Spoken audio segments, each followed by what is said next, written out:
High atop a frozen mountain, untouched for 500 years, lies the Maiden of Llullaillaco, a teenage girl whose serene face hides the secrets of a lost empire, a sacred sacrifice, and a mystery that science is still unraveling.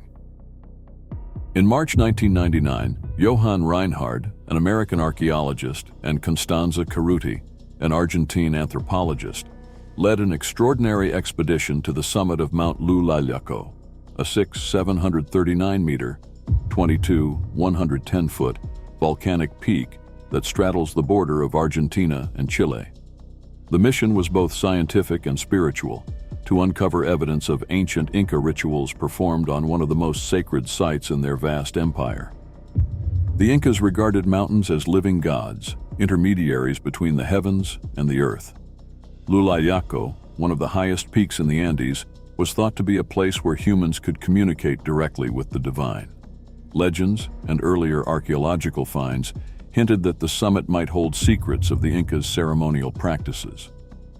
The climb was arduous, with frigid temperatures, thin air, and unstable terrain. Yet after weeks of effort, the team unearthed a remarkable find: a burial chamber hidden beneath layers of volcanic ash and ice.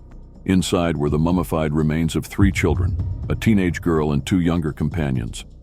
Among them, the girl, now known as La Doncella, the Maiden, was astonishingly well preserved. Her braided hair, smooth skin, and calm expression made it seem as though she had fallen asleep only yesterday. The burial site, a grave above the clouds. The burial site was carefully constructed by Inca priests over 500 years ago, a testament to the empire's reverence for detail and devotion. The circular platform was aligned with the cardinal directions, reflecting the Incas' cosmological beliefs. The chamber, carved into the summit's icy terrain, contained the children's bodies, positioned as if they were still participants in a sacred ritual. The Maiden sat cross-legged, wrapped in fine textiles adorned with intricate patterns. Her serene expression suggested a peaceful death. Nearby lay a younger boy, approximately 7 years old, and a younger girl, about 6.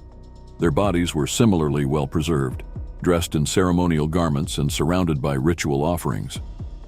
These offerings included asterisk gold and silver figurines, masterfully crafted miniatures dressed in Inca-style clothing, symbolizing the children and their roles in the ritual, asterisk ceremonial pots, some containing food offerings, others purely decorative, asterisk feathers and shells, materials brought from distant parts of the empire, signifying the Incas' extensive trade networks and their belief in the unity of nature.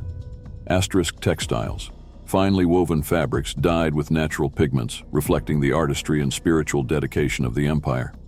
The site's location over 6,000 meters above sea level was no coincidence. The Incas believed that mountains were sacred spaces where the earthly and celestial worlds intersected. Sacrifices made at such altitudes were thought to be closer to the gods, enhancing their efficacy. The ritual of Capacocha. The mummified children were participants in a ritual known as Capacocha, one of the most sacred practices in Inca culture. Performed during significant events, such as the death of an emperor, a natural disaster, or a major celestial occurrence, Capacocha involved the offering of children to the gods. The children selected for this ritual were not chosen randomly. They were often from noble families and were considered pure and unblemished. Their beauty, health, and innocence made them ideal intermediaries between the mortal world and the divine. The preparation for the ritual was elaborate. The children were brought to Cusco, the Inca capital, where they participated in ceremonies celebrating their selection. They were fed a rich diet of maize and llama meat, foods reserved for the elite, symbolizing their elevation to divine status. Once their preparation was complete, the children embarked on a ceremonial journey to the chosen mountain. This pilgrimage, often covering vast distances, was both a physical and spiritual trial. Upon reaching the summit, the children were placed in carefully prepared burial chambers. Sedatives such as coca leaves and chicha, a fermented corn drink, were administered to calm them and ease their passage into the afterlife. The science behind the discovery. Modern scientific techniques were key to understanding what happened to the Maiden and her companions. researchers carefully transported the mummies to the Museum of High-Altitude Archaeology in Salta, Argentina, where they conducted extensive analyses in a controlled environment. CT scans and forensic analysis CT scans revealed the internal condition of the bodies, confirming that the maiden's death was caused by hypothermia or asphyxiation. Her lungs and brain showed no signs of trauma or disease. The younger boy's skull bore a fracture consistent with a ceremonial blow, a method of ritual killing observed in other Capacocha sites. The younger girl appeared to have died peacefully, similar to the maiden. Hair analysis.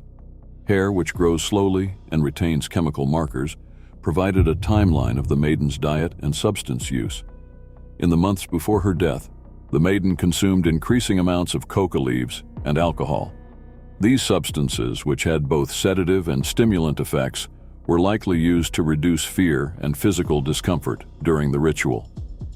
Stomach contents. The maiden's stomach contained remnants of maize, confirming her last meal shortly before her death. This detail aligned with the ceremonial feeding practices of Capacocha. Artifact analysis. The textiles and figurines were examined for craftsmanship and symbolic meaning. The quality and intricacy of these items underscored the importance of the ritual and the status of the children. Feathers and shells, sourced from regions as far away as the Amazon and the Pacific coast, demonstrated the Incas' ability to mobilize resources across their vast empire.